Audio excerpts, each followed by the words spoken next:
10, 9, 8, 7, 6, 5, 4, 3. Good luck, studio. Hello, hello, hello. Oh, it's the Shiloh Podcast. All I wanted was a pie, and then I hatched out of an egg. Okay, bring the mic over. He's ready to record. It's the quiet ones you've got to watch, you know. Is it metaphorical? Is it deep? Is it deep? Boy, he's not all that shy, is right. Blimey, Governor, it's the Shy Life Podcast. Excellent. 607. 6 or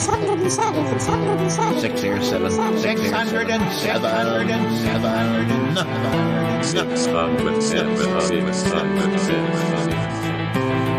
Bonjour et bienvenue au podcast de Shy Life. Hello and welcome to another episode of the Shy Life Podcast with me, Paul the Shy Yeti. How you doing? I'm alright. So what's this episode going to be about?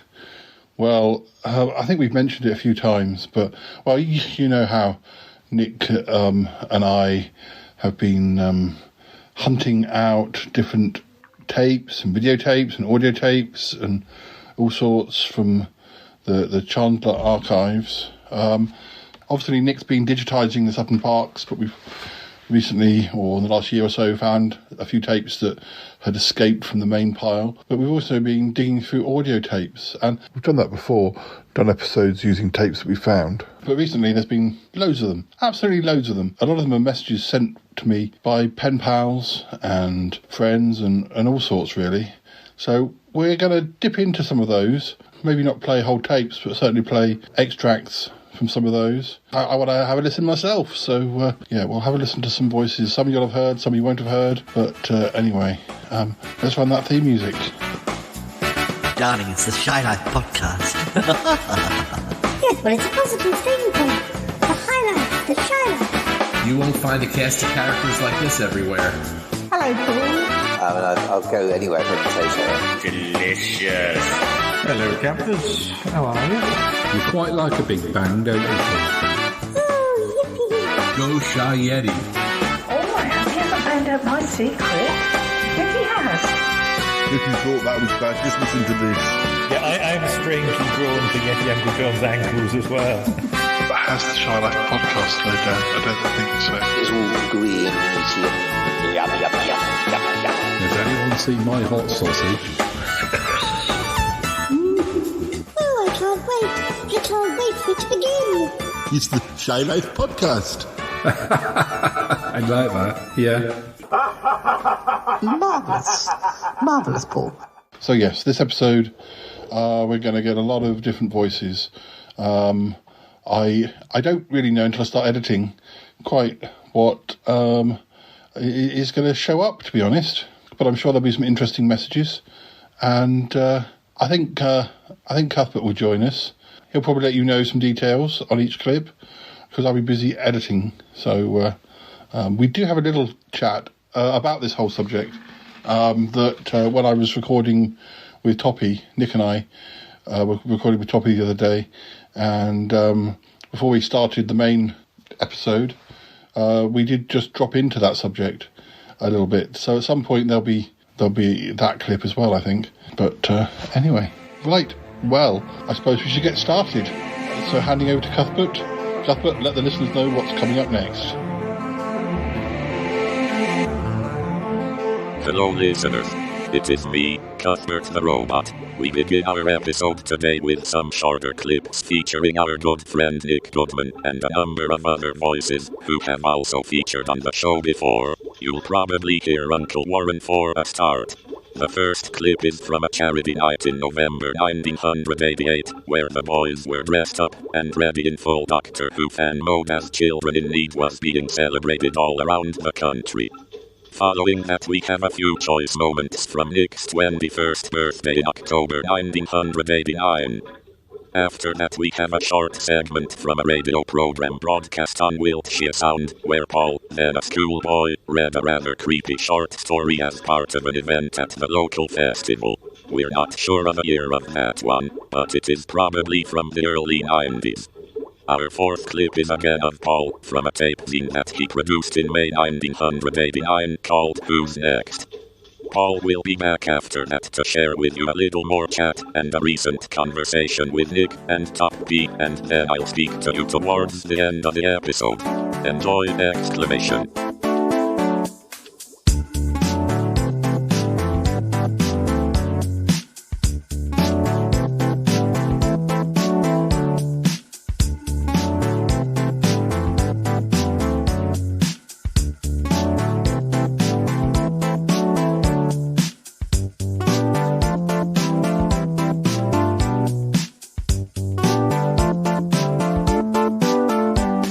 Ladies and gentlemen, welcome to Milky Nick. Yes. We're actually walking down towards the Children in Need appeal. Yes, running commentary here from Nick. It's the Salisbury Time Lords here. We better describe what we're wearing. I'm wearing, it's Nick Goodman wearing Tom Baker's outfit from his first season with a cravat and short jacket. And here's Warren Langan wearing, well, the Patrick Troughton outfit. The bow tie, the handkerchief, the jacket, the works. We're now approaching the lights and the places. And the place is swarming with them. So leave it here. Hello. Is this an interview? Yes. I see. Now what am I supposed to say? Well, this is Mother. Say hello, Mother. Oh, this is my mother, who is not dressed up. She hasn't got any funny clothes on at all, but she has got some clothes on. At least I think so. Oh, it's rather difficult to tell in this light, but now I'm wearing a rather prestigious hat from America, which cost me £8 from the Who Shop, and you can't get them no more. Mainly because the Who Shop is closed. Now then, I'm wearing the 25-year badge, which is absolutely awful, but it's 25 years, so I'm wearing it anyway. I'm also wearing another round of applause, I believe. I'm not wearing a round of applause, no. I thought you'd be in under. You brought all your fans here. Sorry? You brought all your fans here. I got a round of applause when I revealed myself. Could you hold this a minute, please? That was my coach who was holding them. Just in case it's not very clear on audio. No, it wouldn't be. No, it would be. Well, just about hello, goodbyes.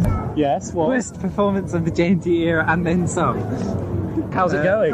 Children in Need is absolutely fun. It's been absolutely fantastic. We've raised something, by 9 o'clock tonight here, I think we'd raised nearly, I don't know, about £100,000 that we'd counted. But that doesn't count anything that is here that we haven't counted, which is hundreds and hundreds. And it's different from being in the studio. It's most enjoyable to be out with people, feel the atmosphere. Being out with people is great. It's a bit hairy sometimes because you never know what's going to happen next, as you've probably discovered. But it's tremendous. Really enjoying it. Are you enjoying it? Yes, it is immensely. Yes, it's good. Brilliant. I'd say you look extremely dapper, pair of you. Thank you. I'm the fourth Doctor and he's the second Doctor. Right, well, I'm about 500 years older than him. You don't look it, honestly. You don't look a day over 40. Tally ho, thank you very much. Thank you. Well, as you can hear, we are. It's good night from him. And it's good night. It's a good night. All of us here at the Children in Need here in Salisbury. And the final total is 4 missing episodes of the Ice Warriors have been returned to the Ice Warriors. And they need some orange juice. And they need some orange juice. Good night. Good night.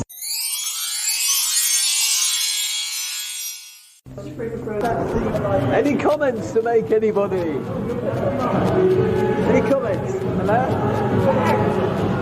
A very good evening to you. This is Keith Musselwhite wishing Nick Goodman very good luck for his 21st birthday, and just a reminder to buy DZFM when it launches in February, which will star Andrew Trowbridge with a contribution. Thank you very much. With a very controversial contribution. I'm not allowed to say any more. Right out.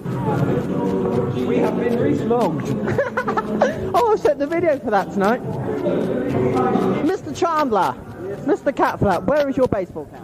I didn't think I'd bring it today. It needs a good wash, I think. Oh, right. Have you bought the British baseball cap? Because you wear the American version, don't you? I expect so. Where'd you get it from? Longleat, 83. I got mine from there as well. Have you still got yours? Yeah. Mine's in better condition than yours. I've got the British one as well, the black one. I saw the red one, the Ultimate Adventure one at I didn't get that. I bought that and then lost it on the train coming back from Brighton. I didn't get that. My mum said it wasn't a very good picture, so I didn't get it. Oh, it was not bad. Yeah, I should have got it at the end. Would have saved the other one. Hello, Nick. This is Nick's 21st birthday. Did I? I did it every minute before again. Are you enjoying it so far? This is a really well party, Nick, and I'm glad I came, you know. This is Nick's 21st birthday. Oh, wow. I mean, happy birthday, Nick. Happy birthday. Now from the noisy side, how's it going so far? Not enough dancing. Okay, get some dancing. Would everyone dance, please? Hello. How are you doing? Is the food going well? The food is going well, yes. We are thawed out. Are you We're thawed out very nicely, thank you. Now we've lit the oven. Yes. Good. Well, we figured that if you are paying for a hall, that you expect to be centrally heated, the central heated breakfast. Good thinking. Why not use the oven to Are you heat? going to pop over and have a bit of Pantas sometime? Oh, yes. Yeah, that's good. If I can be spared from the bar. I'll do the bar.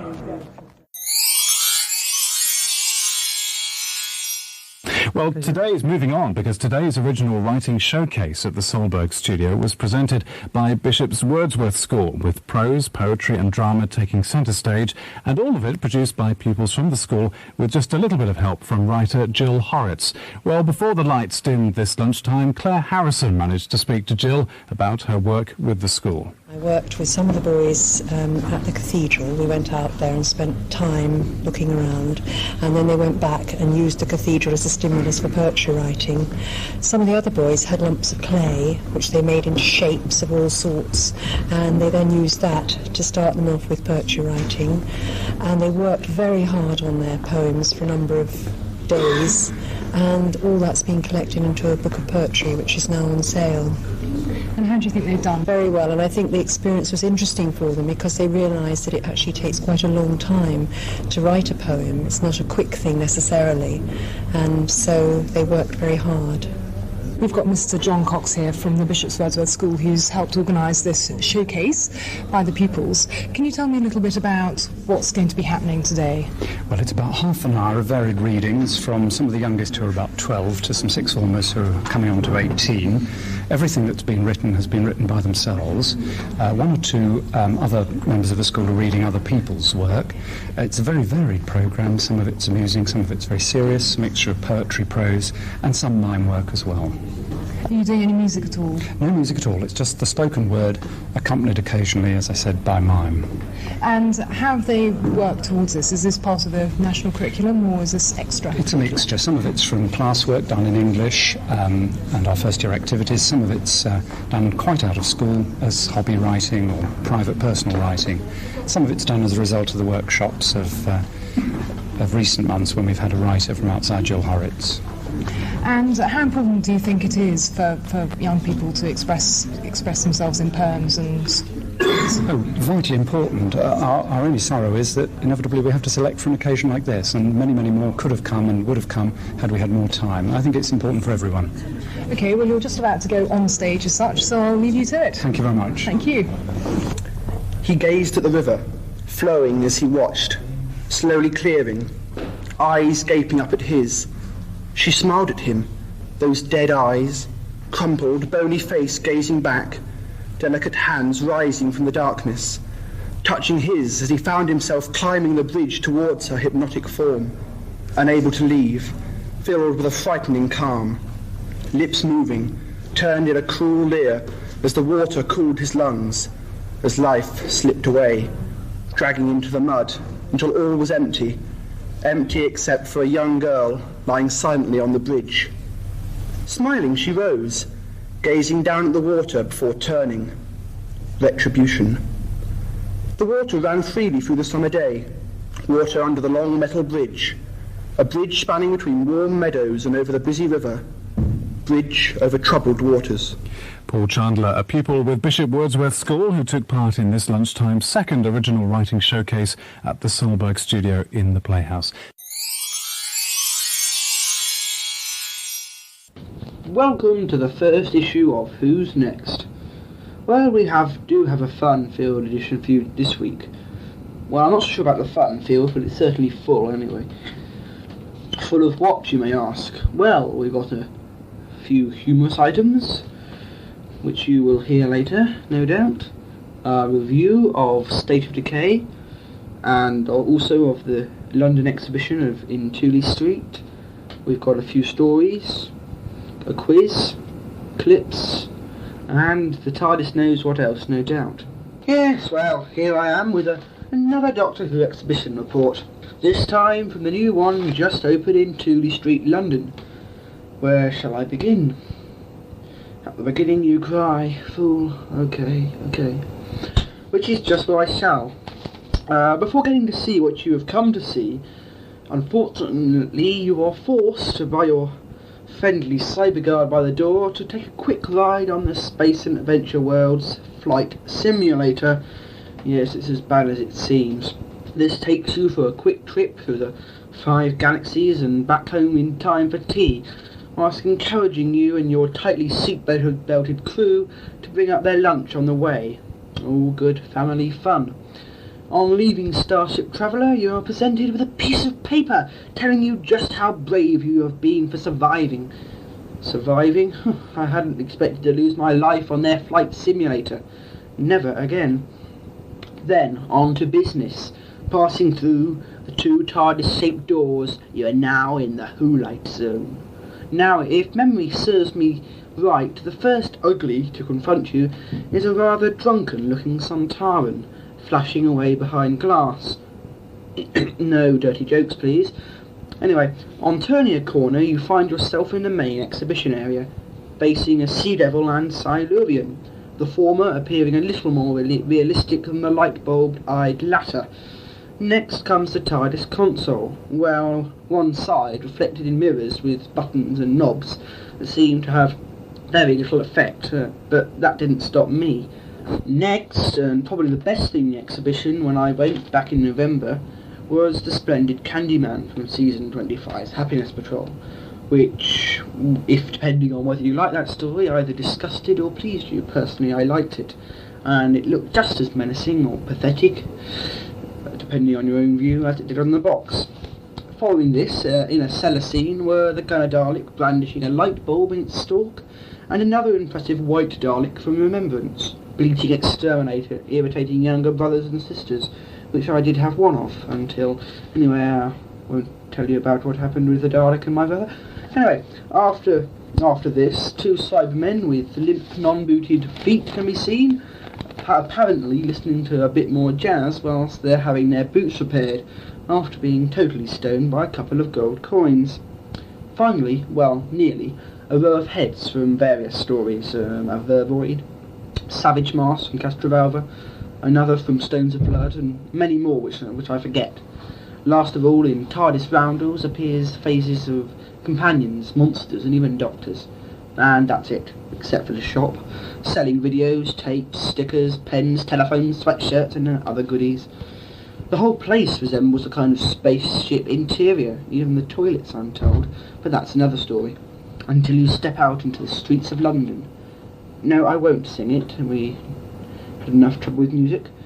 Anyway, a tunnel, which you find yourself in once coming out of the exhibition, looks quite like one you could see in Resurrection, pursuing Daleks. Anyway, all in all, quite a good exhibition, not worth going especially to London to see. Unlike Longleat, there are no additional extras or mazes to get lost in. It's hard enough finding the place for a start. But all the same, it's a nice place to pop into if you're up there with a couple of hours to spare. Photos, I haven't got any photos, hard cheese. If you wanted to see a deceptive view of the place and you can't visit it, you should have watched Behind the Scenes on BBC Two, back in November sometime. So there. Well, that went quite well, that one, didn't it? Anyway, what's next? Time for humour! In the form of some funny ditties. Who needs news? Paul Chandler reading the news tonight.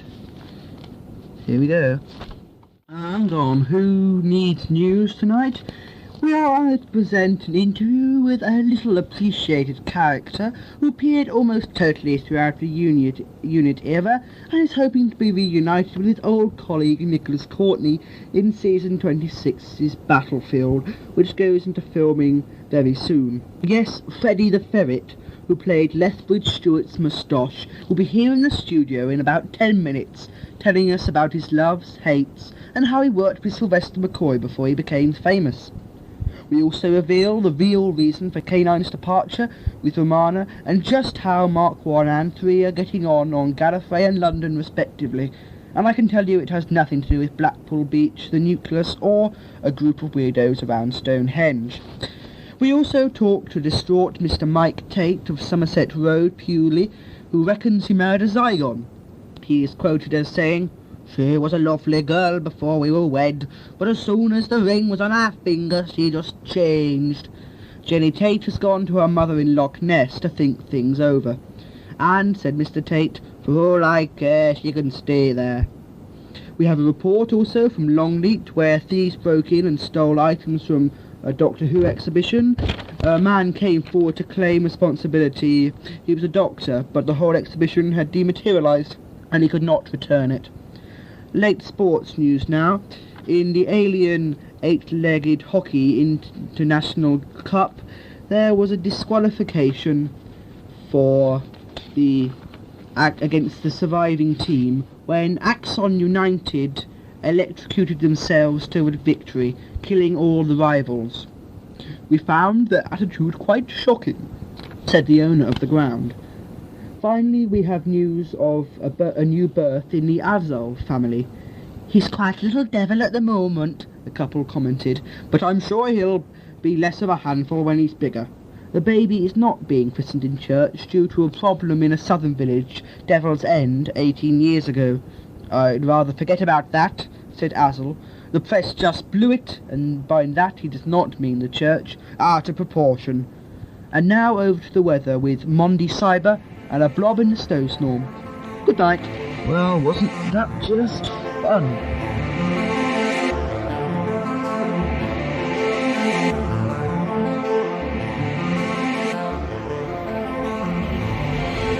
Hello, listeners.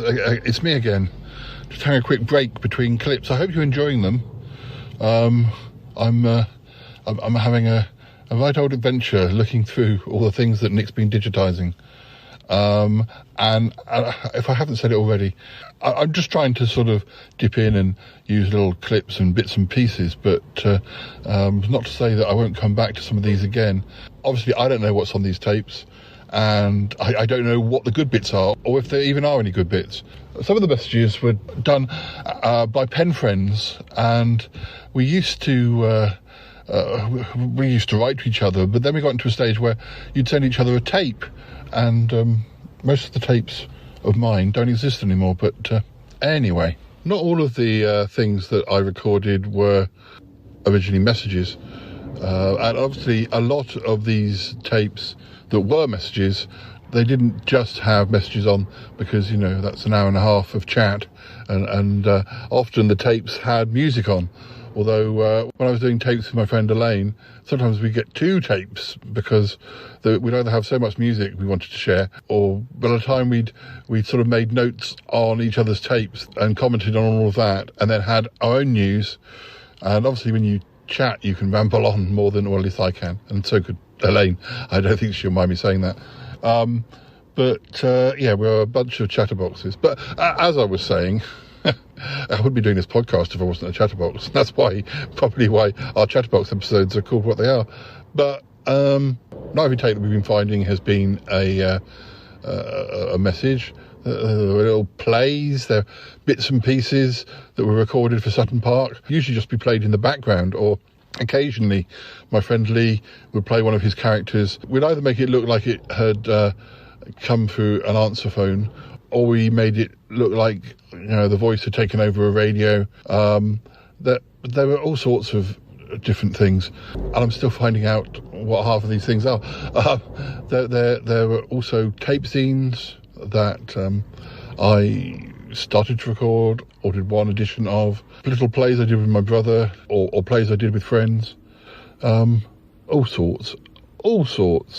But anyway, I'll share with you some more now. Weather is pretty atrocious down here, but we don't really care about that because we're indoors and we're having fun and we're podcasting. I've just gone a mass of Paul's sets around, many of which have mysterious content, which is being fathomed as we speak. Okay. Saying to, well, actually, I would say two things. The weather outside looks like somebody standing outside the window throwing buckets of water at the window. Yeah. It's like, is that really rain? Just rain? I think there must be wind and rain. Yeah. Oh, yeah. We call that horizontal rain. Yeah. Yeah. I've found more tapes at my parents', which are like audio messages and audio thing. So I'm just giving them to Nick to digitize, and then. Well, the thing is, I've now got an extra reason for doing all these kind of things. Is our friend Alan Hayes, who ran a Doctor Who tape scene in the 80s, has asked me to go in with him on a tape scene book, which is the ultimate guide to Doctor Who tape scenes in the 80s and 90s. And of course, I have my own tape scene, but and so did he. But we're kind of winkling out every tape that everybody's got of missing ones, and sort of building up the ultimate archive. And so that's going to be quite exciting. But along the way, we're rediscovering old friends as well. Oh, that's really cool. Yeah. Because I'm sure, like you, a lot of people save those tape cassettes. I hope so. I'm kind of become more passionate about collecting, and keep preserving old recordings that we all did years ago, and work, written work as well. So, do you remember 2 or 3 years ago I did that episode of the podcast where I replied to a tape message that a friend had sent me 30 years before, and I remember you saying that the bits I chose to use was still as relevant now, or the anecdotes were still as interesting to use. I did a lot of audio messages to people. And as indeed did I. Yeah, and I don't have that many examples of my own messages, but I have their replies. Yeah, I had a few friends that we would exchange tapes instead of letters. And I haven't done as well as you guys in preserving these things, but it's funny because once you send your tape, all you have are what they replied with, and it's only half the conversation. I always thought how wonderful it would be to get the tapes back together again. Well, on the last sort of catch of the tapes that I did for Paul that come from his parents' house, there was actually a few tapes of he sent to other people that for some reason we've still got. So I kept those. I might be able to match them up, but I'm going to try and do maybe an episode, either an episode a month or an episode every 2 months, which are maybe towards the end of the month where I'm kind of wanting to put an episode out, but I'm running out of time. I'm going to start going into some of these tapes and doing the best bits of a few of them. Mm-hmm. How well have your tape cassettes been holding up? Like, are they falling apart? Do they? Because mine are falling apart. I mean, the only ones that I think are getting a little bit flaky are the and even actually no. Come to think of it, well, yeah, it's the VHS one, actually cassettes. That they're like the big size one, not camcorder ones, and some of those are looking a little bit frail, but the audio tapes are okay, and so are the camcorders. So it tends to be the VHS home ones that are starting to, and also if you've got a special cover for things like the edited Sutton Parks. The cases of those, the plastic on those are starting to decay. I used to buy blank boxes for what I edited, and they'd have the plastic thing that you could put a cover in if you had a cover. Yeah. And those started to sort of do. Well, maybe you guys have a way of fixing this, but so when I get out one of my old tapes, from the 70s, yeah, it won't advance. It's stuck. I can't play it. Do you have a way of fixing that? We have a it won't sort of spindle won't move. Yeah, I can't advance it. Like even if I put a pencil through it and try to just crank it with my hand, it's all. I don't know. To send it over recorded delivery, we would put our best brains on it. There's a shop in Salisbury which actually does. I think it does audio tapes as well, but it's with camcorder tapes. There's a few I've had that have broken over the years, and you just take it to them and they transfer it for you and they mend it for you. So there's all sorts of things we can do, but it would be marvelous if some of those tapes could sing again, as it were, live again. So just a thought, but I'm more than happy to help you on that. Oh well, thank you, Nick. When like how have you and this other fellow? How are you proposing to find these tapes? Are you going to put an advertisement somewhere, or like Yes. how do you think you're going to do it? Well, in actual fact, we've got quite a few. Obviously, they've got with mine and him. We've got the complete ones. We've also, obviously, Paul. We discovered 2 tape scenes he did in the 90s, or actually toward the late 80s, that you've all but forgotten about. Well, yeah, I kind of did one-off things, and then it didn't really take, or I didn't continue. I wasn't very good in the late 80s. I was very good at starting things and either doing them for 6 months and then, or not even getting that far with them. I got lots of few chapters of books that I started. I wasn't really until after Sutton Park was my first really. I did do stuff like Roland. I did do quite a lot of it, but I did it very quickly. So what we've done on Facebook, we've actually last night Alan put some sites on a couple of Doctor Who sites, fanzine sites, fan sites, and saying, if you've got any of these tapes, please let us know, or send us a digital copy of them, and because we're trying to build up the ultimate kind of, as far as we can, the ultimate kind of database, which people can then log into, check into the site online, and they can listen to a download of all of them. If the owners give permission. I've given permission for RPS to go out, because there was an episode of the podcast I released 4 years ago or something, which was I think I called it like the first podcast, only ironically really, but it was, that wasn't even intended as a tape zine, but Alan said it's enough. It has enough traits of a tape zine that I'm going to include that as well. So, which is nice, because that actually in turn gave it, inspired me to do my one.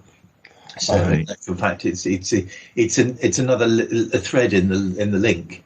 And speaking of that, I imagine what you'll find is, maybe someone will send it a tape and then they'll say, but also I know this fellow who did the same thing. That's exactly what we hope is going to happen. And along the lines, we're hoping to rediscover some people we've known over the years or whatever. But things like our friend Keith, he did one a tape scene called Death Zone and then DZFM. Those are all recorded, but there's one that he did before called Meglos. I don't think he's altogether proud of his past projects, and it's a case of getting him out of that funk and sort of saying, look, we really want to record, want to preserve these. So if you have them in the attic or anything, and I get very excited about that kind of treasure hunt, of lost recordings that can actually get out there. I was saying to Nick today that possibly one of the reasons that a lot of my tapes have survived is having my parents' house, which is of a relatively big size, certainly compared to my flat, and there's always a cupboard or somewhere that or we had roof space, so a lot of things just got shoved in boxes and put away rather than being thrown away. That's why they're still here 30 years later. Yeah, that's cool. Nick, so you said this project is going to be the subject of a book? Is that what you said? Alan's been planning it for years. I think the last time he tried to give it a go was about 10 years ago. So the information, a lot of the material has been written up. We've got digital transfers of pretty well most of the prominent ones, and it's just the odd issue here and there or one-off ones, or we're really kind of crossing the T's and dotting the I's now. But there's one, like Salisbury had a Doctor Who local group in the 80s, which had a fanzine. I wasn't actually involved in it for some strange reason. I don't want to be on board, but 3 of the 4 exist, and Toby and Lisa, we've asked them to look into their copious archives and see if there's any there. Whilst I'm doing a lot of whilst you're there, can you da-di-da-di-da? Because we did a video with them of Blake 7, which was based on one that we did that was Lisa wrote, and it was pretty well the last video production that we did as apart from Sutton Park, that we did as a group, and they never put it out or edited it or used any clips. And I thought, well, really, I'd love a copy of the footage of that. Because there's some great outtakes as well. The weird thing is we've got behind the scenes stuff that other people did. Like I would have been doing Sutton Park in the background, and I think didn't you say our friend Andy was doing a documentary.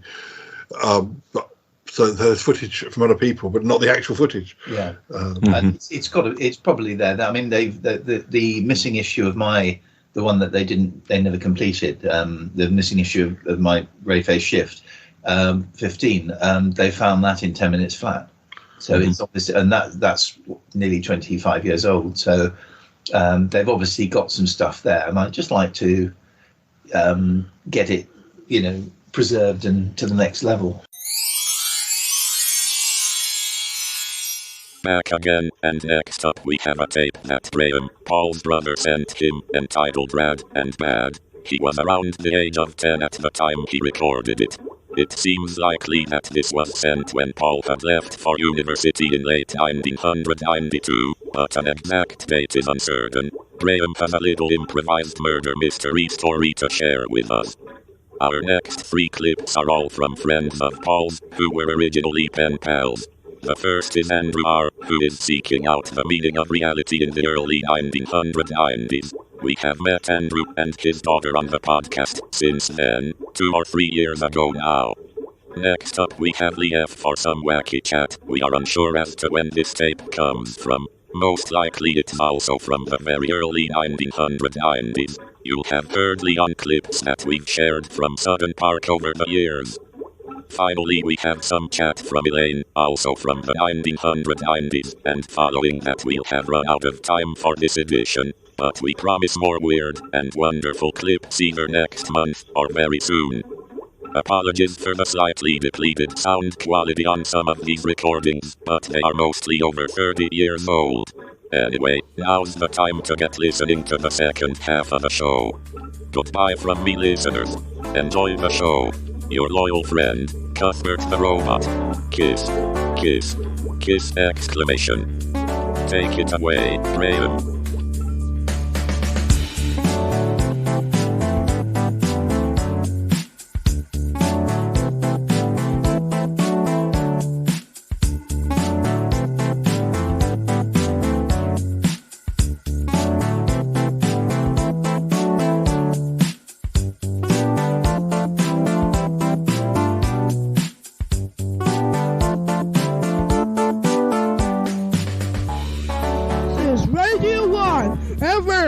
With Graham Turner, your host with the most. It's Graham. Hi, Paul.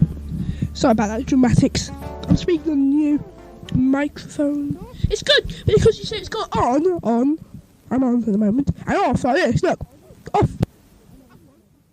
On. See, it's good, isn't it? Well, if it's working, you should hear this rather loudly. I hope it did work. Oh, yes, it did work. So I'm just looking up on this thing, and every time I speak loudly, this thing goes up, and this little light goes on. See? so I got to speak rather quietly. Not like this! Okay? So, because I got it right up to my mouth. I've recorded some of these songs on FM. Oops, I keep on getting it up onto the light. Up on the light, look, whee! That's it. And I've got Waltzing Matilda, so I'm going to play that first. I might play Boss Drum, but I don't know why, because you already got it. So, I'll just, I'll give you Waltzing Matilda just after this short message. Whee! Double glazing, 9.99 from B&Q. Sorry about that, Paul. I'm just going to watch Neighbours, but I should speak to you a bit later. I'm just going to... Did I get the right... Yeah, I got the light. Okay. If I get it over the red line, the white light comes on. I'm just going to watch Neighbours and I'll come back and speak to you. Bye. Jingle bells, us, and go away for all your Christmas shopping. Come to Gamley's, the toy shop for the stars.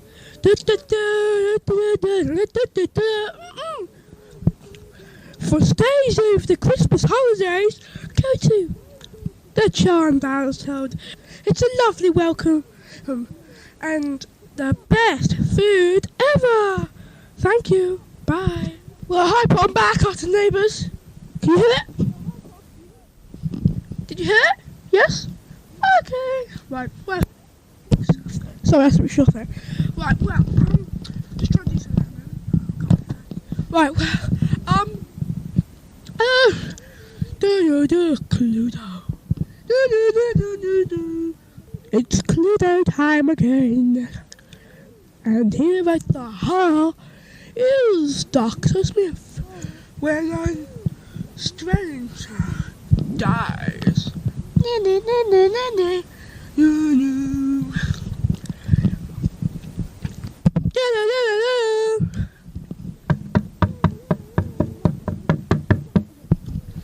There was a rapping at the door. The lady of the house opened it. A drenched, soaking man, standing, dripping wet with rainwater, said, "Can I come in, please?" "Yes, of course you can," she said. Quickly. "Maid! Maid! Get a towel for this man, please." "Yes, ma'am." "Vicar, there's a strange man on the doorstep," maid said. "Do you know who it could be?" The vicar looked round the door.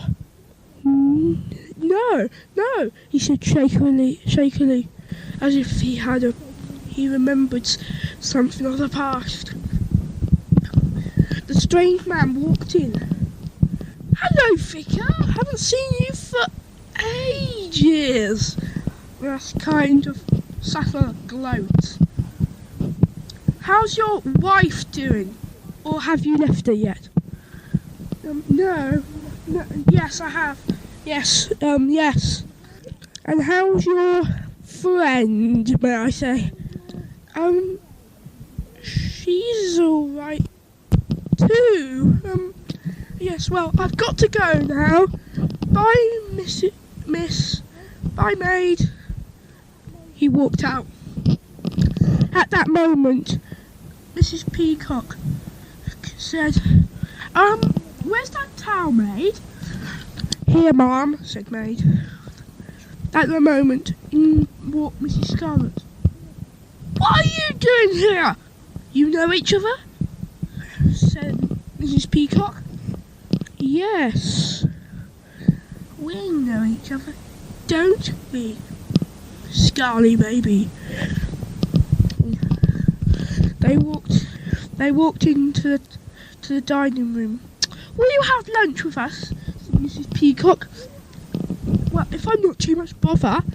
"No," Mrs. Scarlet whispered to the vicar. I wish he were dead. He's ruined my life coming back." At dinner, when they were having dinner, in walked, and also drenched,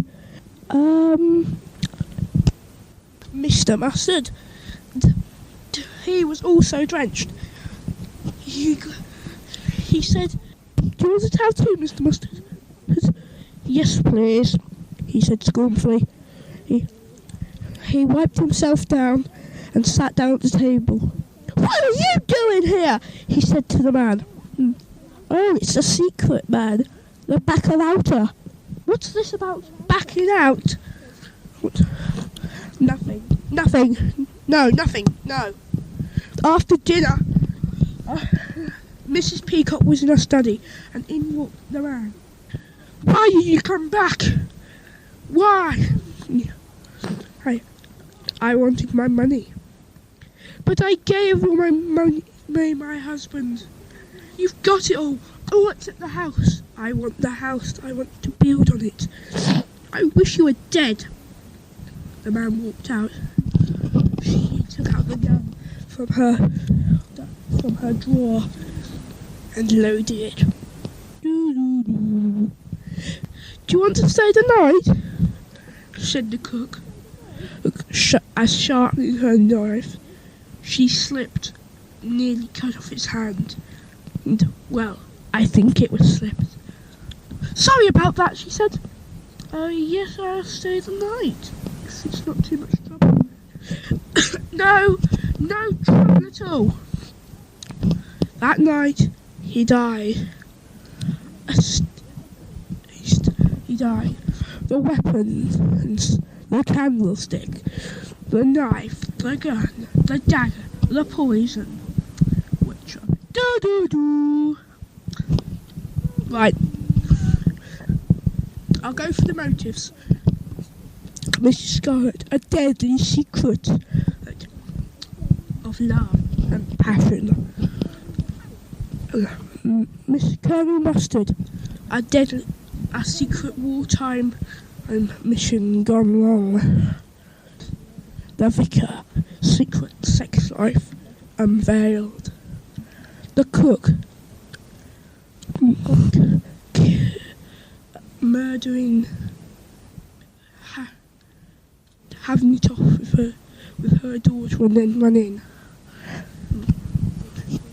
And Mrs. Peacock being her husband and wanting all her money. No. So you got a question.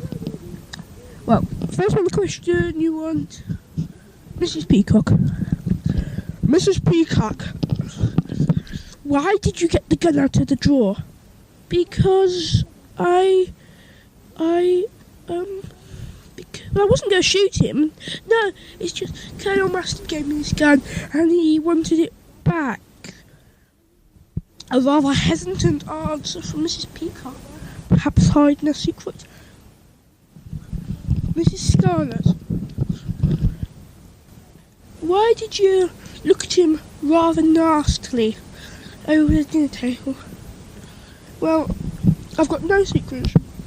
He was my husband. He ran off. What? Your husband too? Said Mrs. Peacock. Yes. The cook. Why did you try and cut his hand off? I didn't. I was sharpening the knife and I slipped. Didn't look like slipping. Colonel Mustard, why did you shout at him as soon as he came? There was a shot, and I had a wartime secret, and I didn't want it open out. Okay, Vicar, why did you act suspiciously? Well, because he knew about my sex life, and I didn't want it out in the open. So who do you think it is? Was it Mrs. Peacock, Mrs. Scarlet, the Reverend Green, Colonel Mustard, or the cook? It was. I'll say it backwards. I can't. Well, sometime in the thing, if you Oh yes, the wound was in the head. That's a clue. Okay, right. Sometime in this thing, I'll say it. I'll say who it did it, and you've got to. If you got it right, tell me. When you next speak to me on the phone. Okay, right. I'll give you a song. I'll give you. Oh, what song will I give you? I'll just give you a song. Just give you a song. Okay, bye.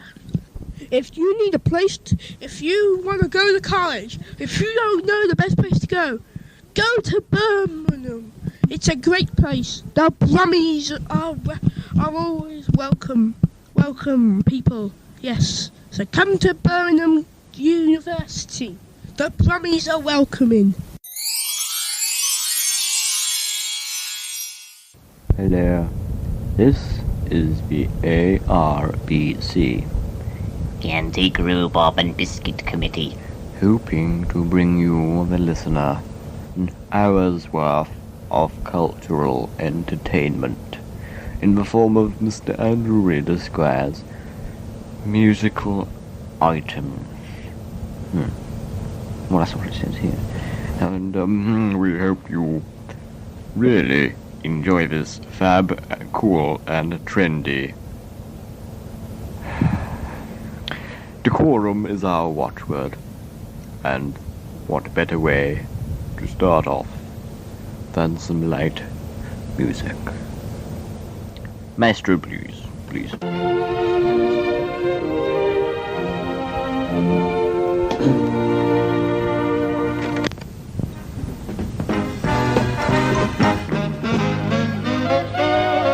What have I done to deserve this?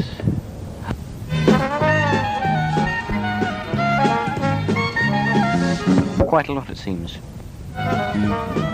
Culture.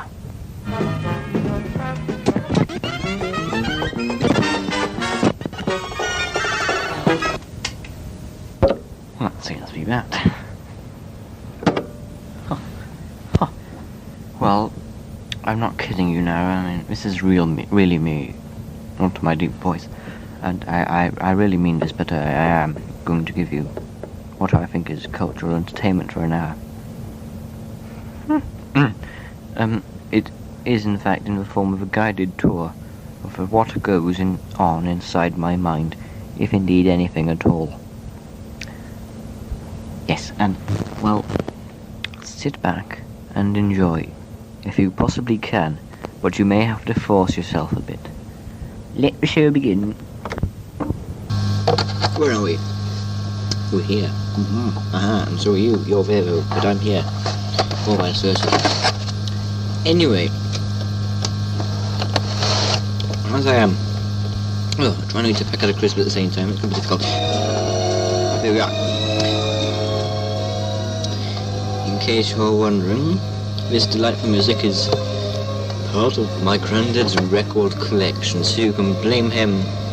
Wonderful, isn't it? During this hour of cultural entertainment, you'll be having a series of interviews with my granddad, and my great uncle Brian, to be precise. So I'm trying my best to ignore it, and I expect you are too. And wake up, thank you. And excuse me.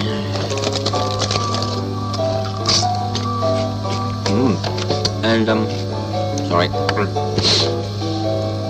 I have been attempting to discover the meaning of reality. If indeed it does exist, because it might not, I don't know. And I have asked several people what they think.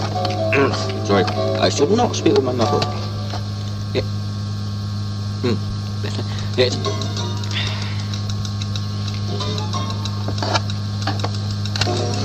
And what if my granddad fully knows what monstrous things he held?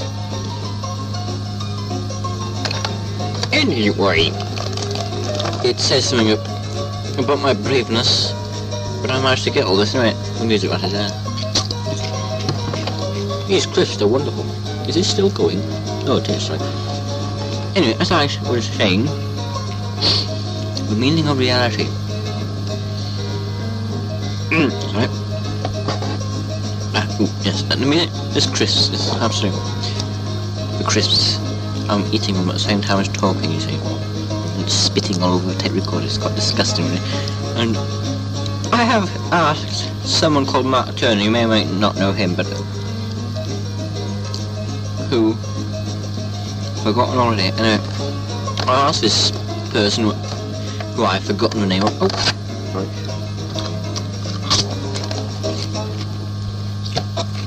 Meaning of life, and he said 42. That just about sums him up. This is Max Bygraves. Quite topical, really, in a way, if you live in Australia. Oh, that's good.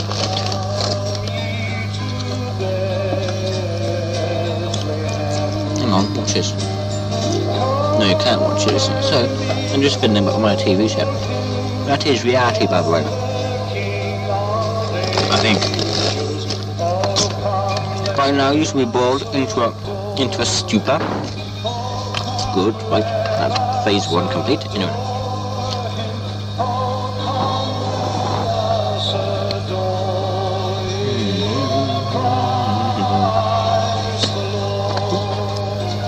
Hope you're enjoying this, and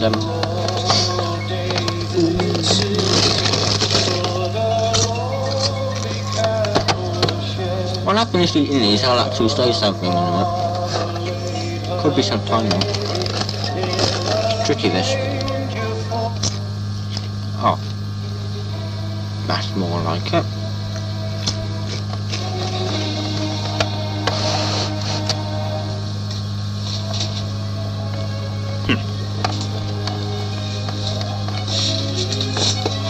This is what you may call cultural music at last. I think it's quite divine. Refined, I mean. I have sent you, whoever you are, whatever you are, this. Yes, I think I sent you this, otherwise you wouldn't be listening to it, quite frankly. That is reality as well, by the way. That's right under. And a story. That is not reality. At least I don't think it is. Shut up.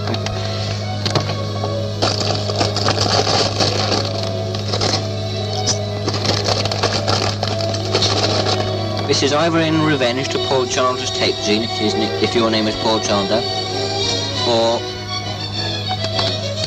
revenge for all the nasty things you said about me behind my back, if your name is Mark Turner.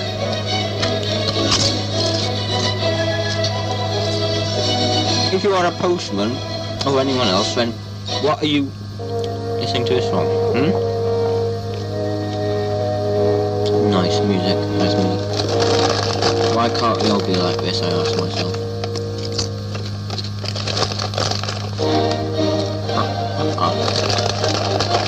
Wonderful, wonderful. I only listen to Chris at the same time. How do I do it? I'm not. 42 as well, by the way.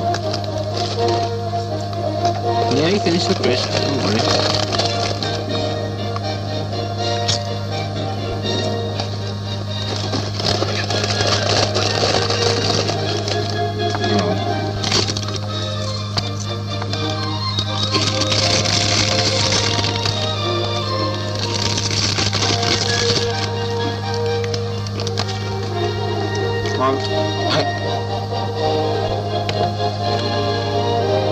I have now finished with crisps. Are you bored stiff yet? Good. Well, I decided to myself, it's over this, so watching Neighbours instantly. Listen to this.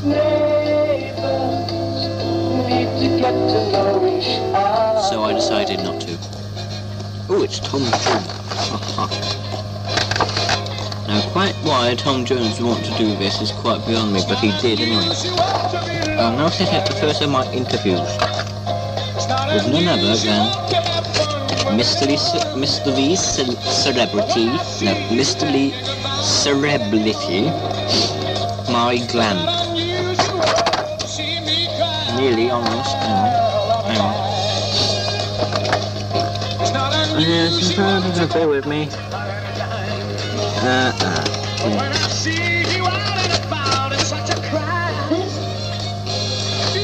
Yes. Bum, bum, bum. Yes, it is actually. It's very unusual. Bum, bum, bum.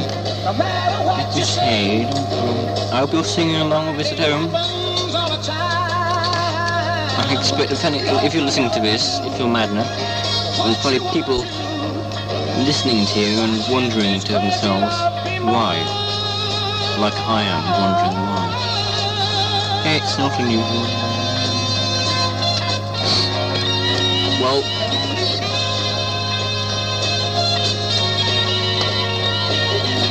get on with it, Mr. Jones. He's Welsh, you know, Tom Jones. Yes. Thank you. Now, this. I think it's wonderful. This is for all the little brides. Brides like myself, who are hoping to soon be married. Oh, yes, I believe it, Miss.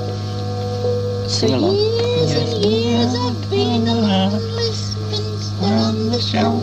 Oh, it's so nice, isn't it? Spending all my money on This is the stuff of nightmares, isn't it? the married life, it's secrets I've been taught. Aye. And here's some little Well, odds in it. shut up, you old bat. I'm going to switch this off now and put the interview with my gran on. What's the difference? Sorry about that. If I may have a few brief words with you again, Gran. Well, you have to hurry up Yes. because Yes, what? got the tea. What do you want to talk to me about? Well, the meaning of reality. Oh, crumbs, I don't know. Do you know what reality is? Well, I know at the moment I'm making a ready bed. Pardon me. I'm making a bed. That's reality, isn't it? You think that making a bed is reality, but you cannot Well, be the fact that I'm making the bed is reality. But you can't be positive. You've only got your word to go on, but you're making the bed. It could be a figment of your imagination. Where do I go? What a point. Oh. So, the fact that you're making a bed is really a figment of your own imagination. Oh, all right. It's a figment of my imagination. Therefore, not reality, is it? No. What is reality? What exactly is reality? I don't know. All I know is what's reality is I came up for your blooming cup and to ask you if you wanted a cup of tea. All right. Do you? Yes. Yes. Say please. Yes. Say please for Gabby. I'd rather not. You don't want a cup of tea, or you'd Yes, rather I'd not say like a cup thank of you, tea. Ganny? You want to swirl that one out? Yes, I'll take it down with me. Bye. Pardon? Bye-bye. I'm not bringing a cup of tea up. You've got Yeah. to come down for it. Okay. Oh, yes. That was an in-depth interview with my gran, Muriel. I think it was anyway. And this is investigative journalist Andrew Reid signing out yet again. Ow! And there you have it. The definitive did it. Quite good, wasn't it? And, well, the poor old thing, she goes and makes my bed while I callously look on, am I? Who is this old woman screeching? What about the bottom drawer? One baby's cot, one flower pot. Good grief. And, well, I think my...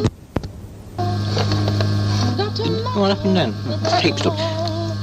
I think my gran gave some important evidence to my quest to find the meaning of reality. Excuse me, I'm playing on my organ here.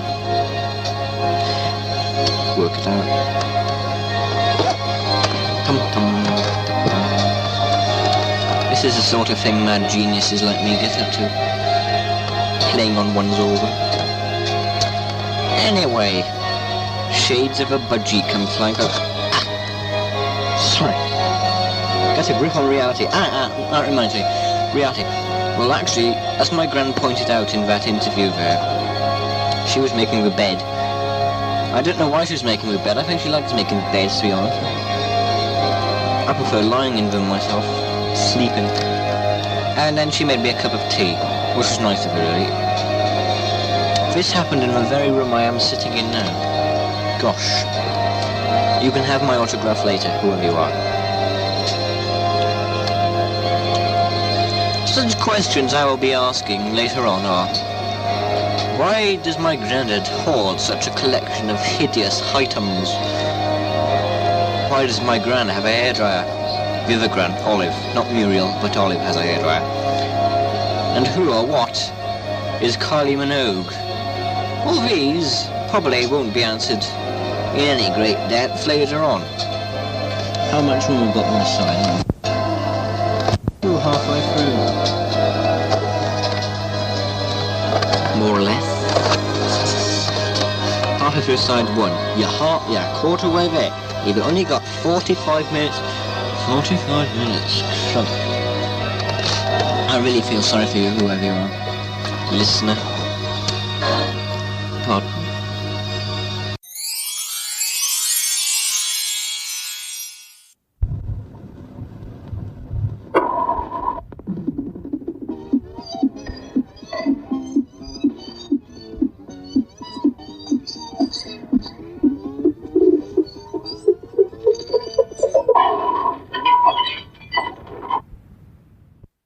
Good day and welcome to the ultimate audio tape. Nice little pun to get you going there, eh? Yeah.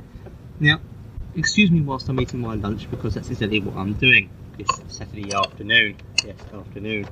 Not midday anymore, it's now afternoon. My meal times are really mixed up, I can tell you.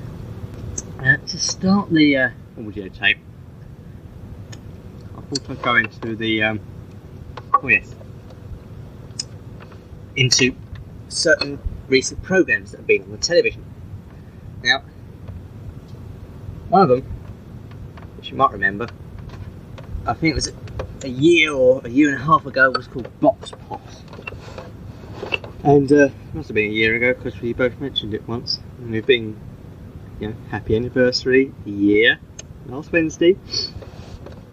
It's been a year, so it must have been during that year. It was repeated on Sunday. I caught it, luckily. I thoroughly enjoyed it. Did you?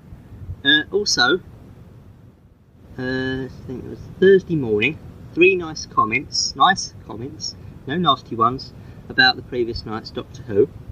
One said something about good acting, and another said something about good philosophising with Darwinian whatevers, and oh dear, got wind, spiritual life force and what have you.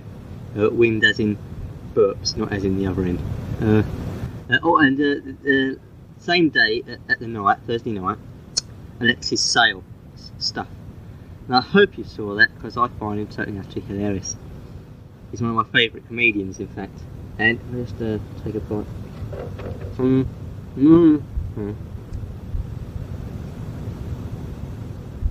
always have a bit of speaking with my mouth full. And he had a sketch which involved Margaret Thatcher and Doctor Who. Now, I don't know if you've seen it or whether you put it on tape ready to see. So I won't mention it. I won't tell you what happened in it or go into it just yet. Suffice it to say that the following morning, there was complaints about it on open air. He said it was in bad taste. I'll go into that. What's this? I've got a breadcrumb down the bloody tape deck. No bloody use. Anyway. And in that, when you're eating a sandwich, say there's something like a tomato in it, right? Take a bite, and you find the rest of the tomato dangling out of your mouth, and nothing in the rest of the sandwich, except for of course the rest of the thing. I hate that. It's another thing that pisses me off. So that's something else you can add to the list. That's 2 things you've got now.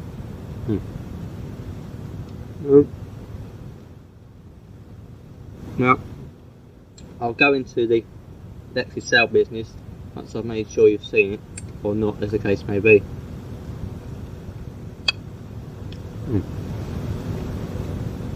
Oh yeah.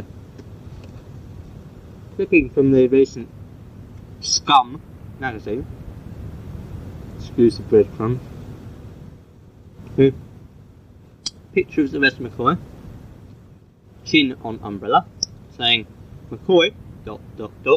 doomed. Doctor Who killed off by the street by Jim Taylor. Okay?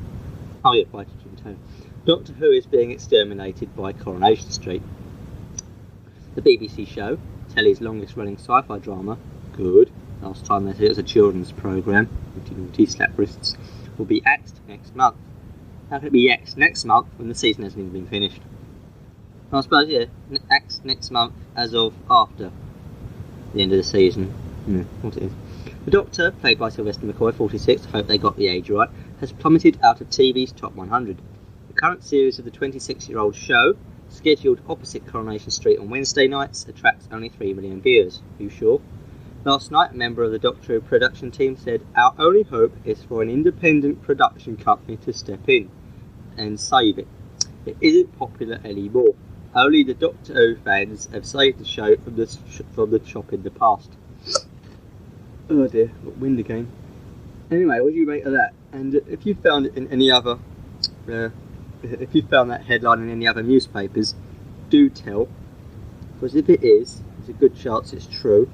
If it isn't, and it's only in the scum, there's a good chance it's just a load of crap like it was once before, if you remember. Was it last season they did something like that? Can't remember now. And I'll just take a bite out of my sandwich. Now, to clear up a few queries from the audio. 3 queries and an afterthought, in fact. 1.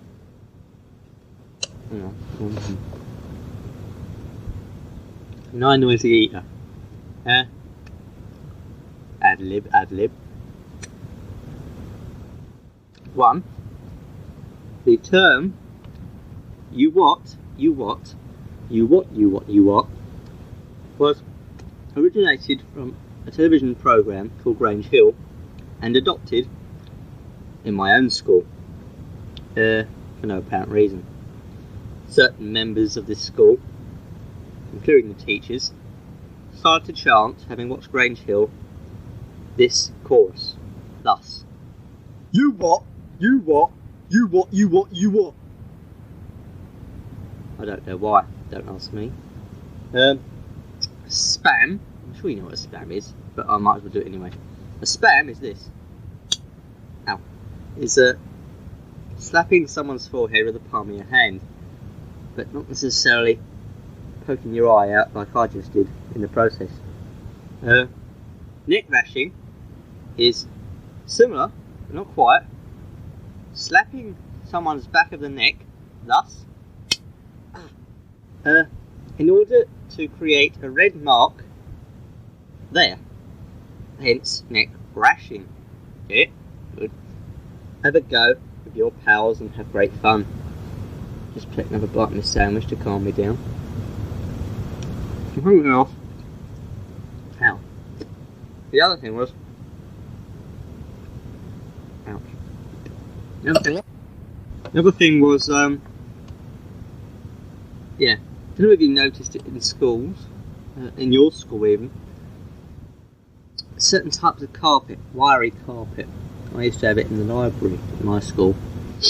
And what you did, you probably do this anyway, because hundreds of school kids over the ages have enjoyed this.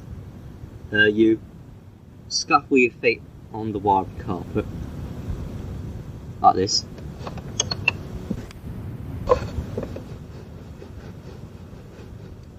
Right, like that. And, and I'll just put the carpet back. That's it. And, then you go up behind one of your school chums, place your index finger on the back of the bare neck, and you'll find that you've just jump start your schoolmate. I don't know why, it's something to do about static electricity. But if you already do it, do tell me, and tell me whether it's still one of those, you know, one of those school pranks you do in the library sort of thing that we used to do. No wonder I turned out like I am. If not, have a go if you've got that wiry sort of carpet. I don't know what the sort of carpet's called. I just want to have another sound. Unfortunately, I don't have a cat here. But I do have a stand-in. Blue the dog. This here is blue. This here blue is a microphone. Now, all you can do is sniff. The best of times. Yeah. You can lie back. Ignore me. So, I want you, between the time that this ends, or the other side ends I should say, and now, to bark your head off like you normally do, whenever there isn't anything to bark about. In the meantime, whilst we are waiting for this historic moment, I will go into Nibblers, as I've come to name it lately. I used to call it Naive Boars, but now I call it Nibblers. I don't know why. Better known to you as Neighbours. What's happening in Neighbours lately? Neighbours. What's happening in Neighbours? Can you remember what's happening in Neighbours? No, not very nice. Oh yeah, Dan Ramsey's come back into the story, of course, yeah. Very interesting. I'm more interested in this business about Paul and Gail fucking up the work. The money letters and whatever, and well, Jane did that really, didn't she? Or of course, yeah, Jane and Des, oh, isn't that good? Yeah. Des Bronwyn. Supposed to be rumours about Bronwyn and Des getting married, wasn't he? Didn't you say that? Yeah. Didn't believe that an inch. Remember reading elsewhere that Jane was going to marry him. Good grief. I can't think of anything else worth saying about Neighbours. Never really anything worth saying about Neighbours, except for Bounce the Dog. And Bounce the Dog is my all-time favourite in Neighbours. I never did like that little wretched Basil creature that got it round. Anyway, talking about Bouncer, he's got his own name in the credits, hasn't he? You notice that with the credits when Bouncer's in it, and it'll say Bouncer himself, or it's either himself Bouncer. Can't remember which. So obviously his real name is Bouncer. Yeah. I always did say they mistook him for a kangaroo, didn't I? Not much else I can say for the time being. Except the fact that I've rewatched Ghostlight, and I now know everything that I didn't know. You know, there were bits that I missed, and now I've watched it all over again. I understand it, although I still don't exactly know where they came from. You know, planet-wise, or you know, existence-wise, whether they lived from another dimension, or whether they came around before the start of the universe or something like that. I don't know. And why the hell did they want to survey Earth anyway? All of a sudden I've got a blocked nose. I must have shoved a crumb of bread up there. For the time being, until I rejoin you, that's the historic moment of... Hello, hang on, wait a minute, wait. Right. Did you hear that? Listen to this. No. He nearly barked, it's amazing. I've been waiting. Hang on, he might... Did you hear that? He barked. How about that on this historic moment? He actually barked. Oi, come here. Come back. You don't leave me on this historic moment of hearing you bark on an audio cassette. Come here. Here, now. Right. Now bark. Come on. Bark like a normal dog. Woof, woof, woof. Go on. Go on in. No. Stay here, but bark. Yeah? Go on. Woof, woof, woof, woof, woof. Woof. Go on. Go on. Woof. No. Old bug here. Well, I'm afraid that's as much as we're going to get out of him, unless we follow him downstairs. That's where he's bound to start barking at the front door. Anyway, don't know what there could be there on a Saturday afternoon. There's not much I'm looking forward to today, except for Saturday Night Live. Funny enough, I enjoy that. Oh dear, they knocked over my radio thingy. Anything else worth saying, really? I think. Really, no. Well, for the time being, anyway. So, sign off for now. Bye. Bye. Bye. Bye. Bye. Bye.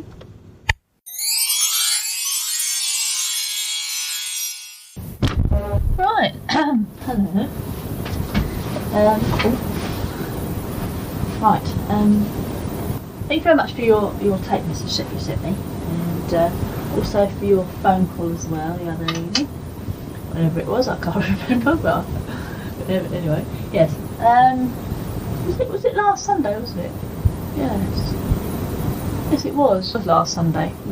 Right. Well, anyway, then, and I hope you don't mind, but I've done pretty much what you did really with your tape. I've filled up quite a lot of this first side with music. The simple fact is that I don't really want to be talking for too long because I've got rather a sore throat today, so which is a bit of a pain, but never mind. So I thought rather than make it worse, I'll bang some music on like you did, and then I'll natter on for about half the amount of tape, and then I'll stick something else on at the end. That Deborah and I did do quite a while ago, but it's quite funny. So anyway, there we are. Right then, I was talking to Nick on the phone yesterday, and he said that that he'd gone out with you. I knew he was going out with you anyway. That sounds a bit funny. Shopping and what have you, and that you'd bought a Victoria Wood video. I think, because I said that I'd been out with Beverly yesterday, and apart from the fact of buying my dad a birthday present and getting umpteen different birthday cards for forthcoming birthdays coming up, I too bought a Victoria Wood video as well. I don't know if it's the same one that you bought, but it's her latest one out, which is the sold out one, which was the live thing that she did earlier in the year. And as soon as I saw her on the telly on Wogan with Gloria Anderwood, and on the Monday, and then of course Julie Waters was, funnily enough, on the Friday, but unfortunately I didn't get to hear all of Julie Waters. So yes, I sort of saw a bit of Julie Waters, but not very much of it. I'm quite interested actually in going to see that film that Julie Waters is in with Liza Minnelli. That looks quite funny actually. So I think I might give that a whirl at some point if I get a chance.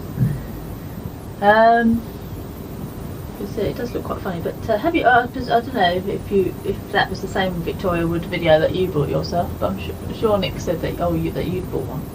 So it's quite funny actually. I mean, some of the stuff she did mention on Wogan on Monday that's in here, but it's still quite funny to listen to. Actually, I haven't actually read all the bit on the back. I'll have to read that actually. It looks quite funny. This is not another exercise video. Hello, welcome to Sold Out by New Exercise Video. This is not a normal low impact high energy aerobics program, and yet it really works. Intrigued? Read on. Total body system. Have you ever longed for a total body system that would leave your shape energized, sculptured and relaxed? Could be performed no matter what your level of fitness and only require 5 minutes of your time each week. Well, tough, there's no such thing. This one will work for you.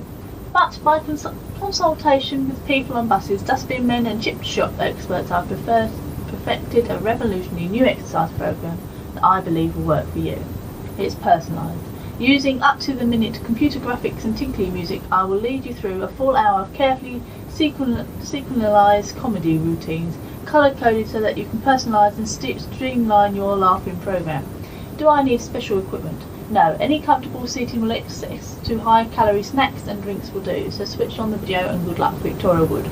Health warning. Before embarking on any exercise program, do tell your doctors. Doctors don't have very much to do, and they welcome these little bits of useless information. Good Fun Limited would like to thank the Mayflower Theatre Southampton, all at the Phil McIntyre organisation, and particularly Carol Spraggs and Ian Wheaton for their help in making this video.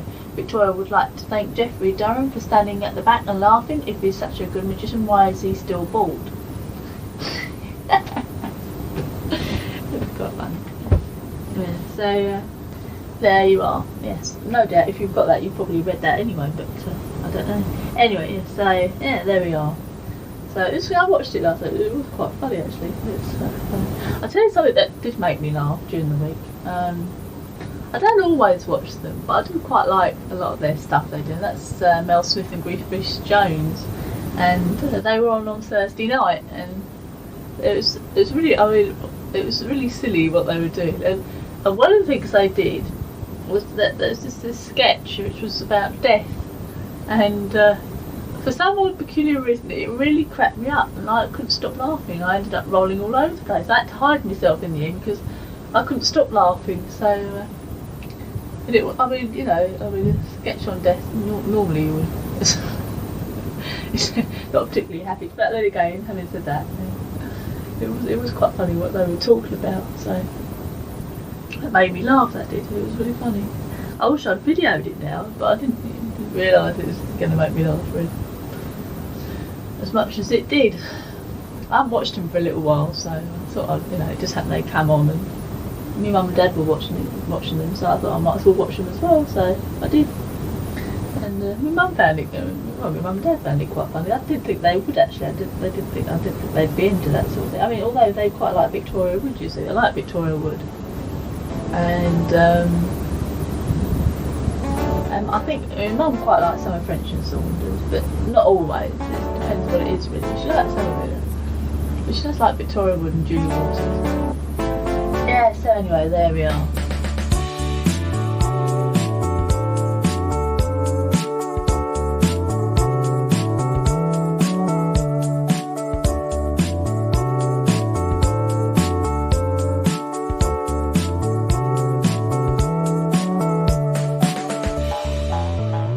Well, listeners, that's all we've got time for. I hope you enjoyed that episode. There was quite a lot of weird and wonderful things there. Lots of different voices, lots of different chitter-chat. Some of those voices you'll have heard on the show, like in the 21st century. Some of them you might have heard as part of episodes of Sutton Park. Some of them you may not have heard at all. Though we have got plenty more material, and we're still digitising new stuff all the time. So what I'm thinking of doing is that maybe every 6 weeks, every 2 months, we'll do another episode like this with more bits and pieces. So, or maybe some of the extra material or bits between episodes will come from the archives. So not necessarily Sutton Park, although gosh, we've still got so much Sutton Park to share with you. But anyway, I hope you enjoyed this. I hope you enjoyed the different voices, and yeah, we'll be back again soon. So you take care, and bye-bye for now. Oh, and Cuthbert, thank you very much for your help. Yes, there might be a couple more clips coming up after the theme music, but anyway, enjoy. Bye-bye. Bye-bye now.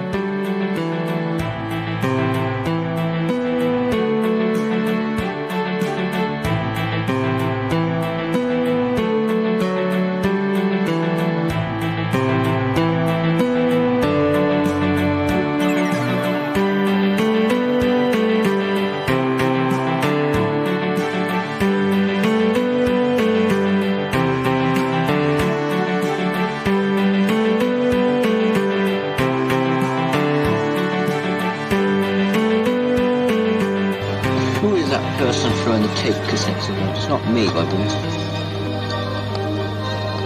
I think it's a mad organist pulling out all his thingy whatsits, and I shall thought doing these double entendres. It's disgusting. There ought to be a law against it. It probably is. Anyway, whoever you are, I think, which is a rare event in itself actually, that later on, in a minute, I shall put my second interview to break the monotony. Get this organ off, if you please. I'm not going to ask you again. I really don't want that great big thing stuck in front. No, don't put it away.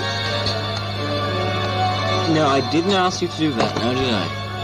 Now put that where it came from. Thank you. I really don't want to see it. I really don't. It's really quite disgusting, so put your organ away. We should carry on films look clean, isn't it? Go away. I really am pretending not to.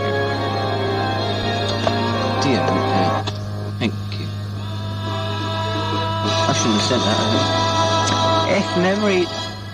If memory serves me right, I think the worst is about to come. There's O'Connor. You can't get much worse than that. Well, you can actually, as you will learn shortly. All lined up in a wedding group. Here we are for a photograph. All dressed up in a bowling suit. You've been trying not to. I hope you will be able to find some use for this tape cassette afterwards, like burying it in cement and the M4.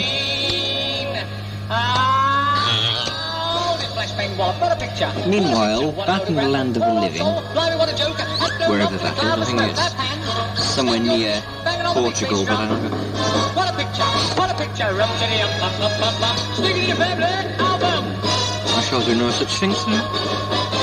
King Henry VIII had several wives, including Anne Boleyn, and he made it out of their lives with all their photos. Well, it is a hard one, yes. Anne Boleyn was on her knees, dressed in her very best frock. King Henry shouted, "Smile, dear, please!" Anyway, back on my quest with the meaning of reality, and I'm positive that it's not 42.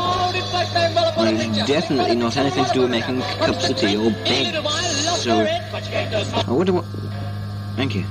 Good. I wonder what it can be. My voice has suddenly gone quieter.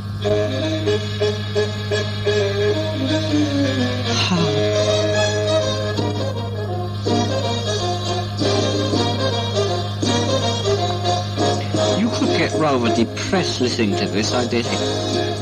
So I shall talk in a cheerful voice to stop you from committing suicide. Yes. It is quite a wonderful life, as long as I don't go over the top with my voice like this, you see. And, quite. Indeed, quite. So, and why not? Can't afford this. Really can't. So, after In the Mood has finished, if it will finish, I shall put the, oh, I will, you know, I will. Definitely. No doubt. My quest for the meaning of reality. If indeed it does have a meaning. And I think it does. Definitely.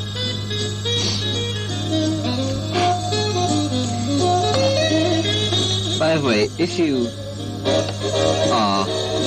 are thinking to yourself, which will be a novelty, if you are thinking to yourself, which is the best way to think incidentally, other than thinking to other people, if you're thinking to yourself, what a load of rubbish, then please write to my granddad who lives in Pentwyn.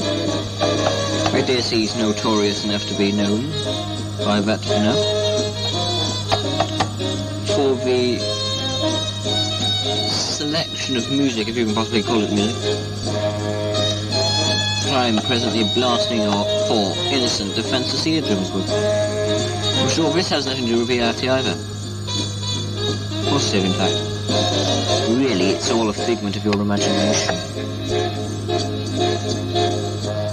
Where would we be without Glenn Miller? Think about it.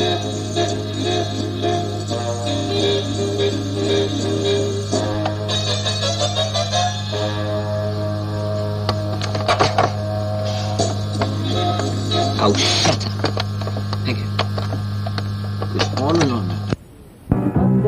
I trust you're tidy and clean. I'm a good womble. Hello. This is Andrew Reid again, hoping to capture a few brief words from that ever bastion of society, my Gran. But a different Gran this time. The other Gran. The other Gran. The one with the hair dryer. I hardly dare mention its name, it's so terrifying. But within a few moments, I shall attempt to drag her up here. Into this room, to interview her. I have tracked her down in her own home in Pentwyn. This rare and rather shy creature. I'm hoping to get a few glimpses of what goes on in her mind. Please bear with me. I'm determined to interview Gran, so speak, or I shall torment you in ruthless agony for the rest of your, our lives. Speak, come on. Say anything. You're a blooming nuisance. True. But I want my cup of tea. Please tell me what you think is the meaning of life in general. What do you think it's all about? Nothing. You don't think it's all about? For instance, what has your hairdryer got to do with reality? Nothing. Just straightening your wig. Your wig? Well, it's quite a nice wig, I must say. It's quite almost realistic. What is it, sheep's hair? Camel hair? Sheep's. That's why it's curly. And it's that colour. Thank you. Thank you, Gran. Say goodbye. You're nuts. True. You're cracked. I'm not mad, I just behave this way. Well, there you have it. Quite a rare interview there, and I think I'll have to lie down for a while.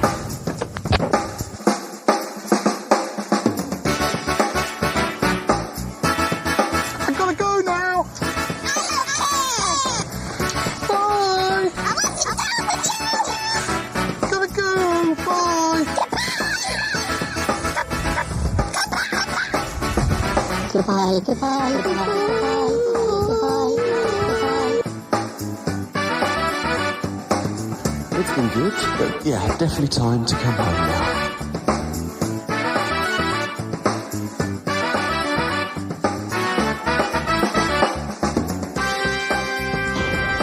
This show is part of the Pride 48 network. Find more shows over at pride48.com. Oh dear, what's going on now? Oh, it's the Shy Life Podcast. Let's go. I have a voice. I have a voice. You have a voice. You have a voice. We have a voice. We have a voice. Unique voices in podcasting. UnivazPods.net.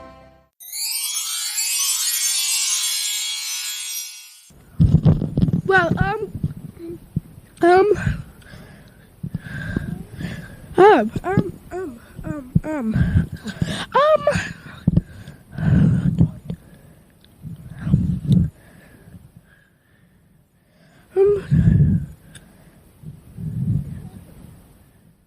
Dr. Purple. I was good with it. I'm tired, aren't I? I want to go and see Death Becomes Her. It's done. PG too. That's good, yeah. I'm just going to watch some television. Because I'm puffed and I've been doing it for an hour. I'm a liar. I'm good at lying. Sorry. Good damn it. I'm trying to get it up on the line.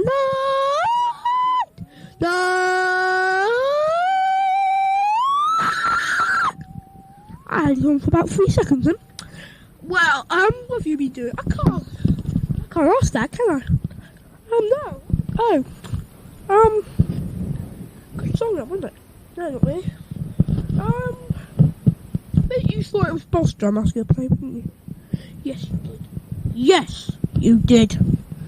Good. Mummy! You want to say something to Pa? Come. She doesn't want to speak to you. I'll go and say hello.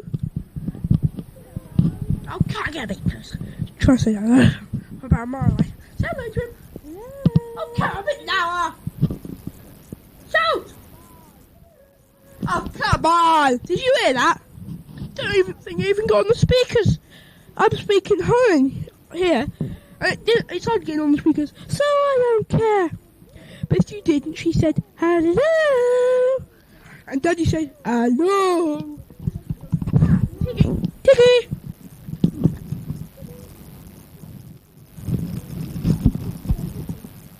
That was Tiggy saying nothing. Nothing.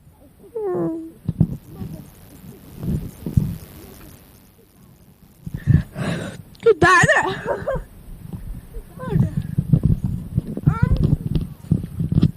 Ooh, ah, can't. I said, ooh, ah, can't. I said, ooh, ah, can't. Ooh, ah, can't. I said, ooh, ah, can't.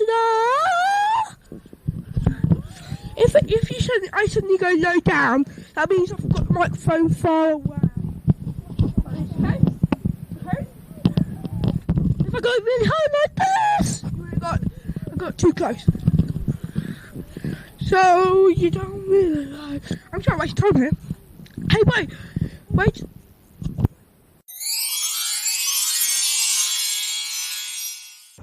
And here I am back again with absolutely nothing else to talk about. So, the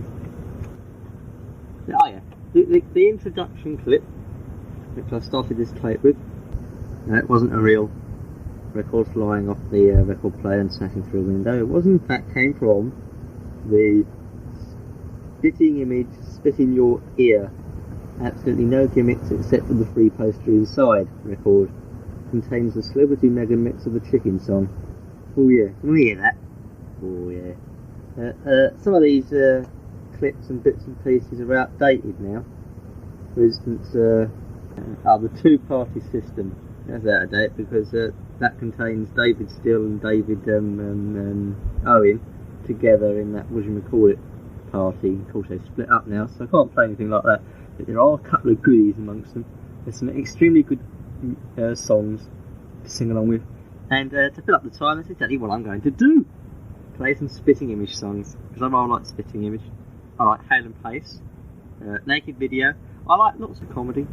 I think I said that to you once before, didn't I? I love comedy.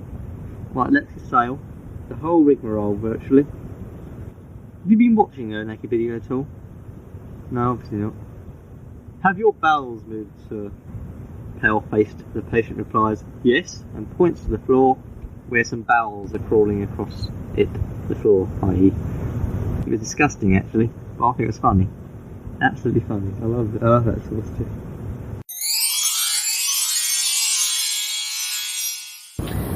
Right, anyway, getting back to your tape while I remember. You were talking about your holiday and all that palaver, and I'm glad you had a nice time doing all the different things you did at. But I don't know about you, I've seen it a long time ago now. It sort of came and went, didn't it, really? The winter time soon, you're getting Christmas presents. Actually, I don't think it's such a bad idea getting you Christmas presents early. Save you a lot of worry by the end of it, wrap it all up, you know. But I don't know if I can get round to it, I might do. I'll have to see. At the moment I haven't got time, but anyway, yeah, I'm glad you had a nice time up in Scotland and all that, and Reading and what have you. Yes, I mean, I remember Nick telling me that you were taken into Reading, and I think he's rather looking forward to that, really. So he's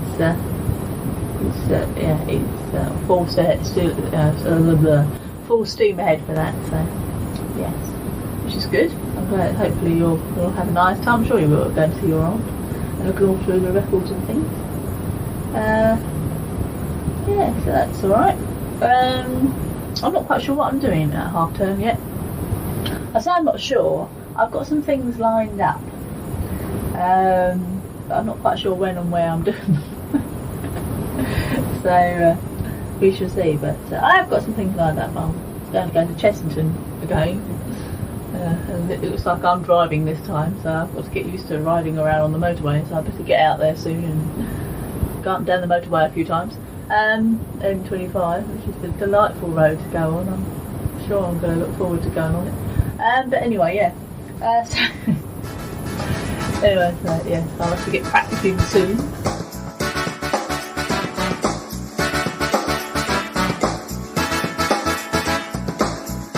607.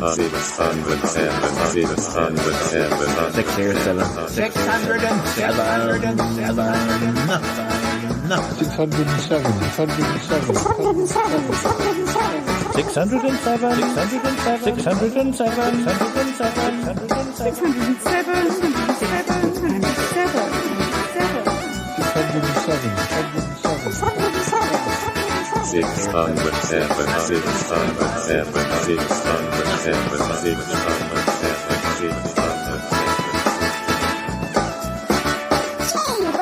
way Paul Chandler, the Shy Yeti, travels around gives me a rash. What else? Then of course you were talking about Spectrum. Of course I did hear the first episode of Spectrum. Oh, it was quite funny actually. Yeah, very nice music you did there, dear. I like the old tinkly bit, which was meant to be the bit before the climax, that bit. That was quite funny. But then also the band, it was quite a catchy little tune really, wasn't it? So what, can you actually tell me what it was you actually played it on? Just out of curiosity, I mean, is it an organ or is it one of these organs, these organs? Or what sort of thing is it? Just out of curiosity, really. I like Charlie Gurr the best. Yeah, that's perfectly normal. On the Shy Life podcast, perfectly normal. Holy crow, that was a long episode. Oh, kitty, kitty, kitty. Purr, kitty, kitty, kitty. Oh, I love Dee.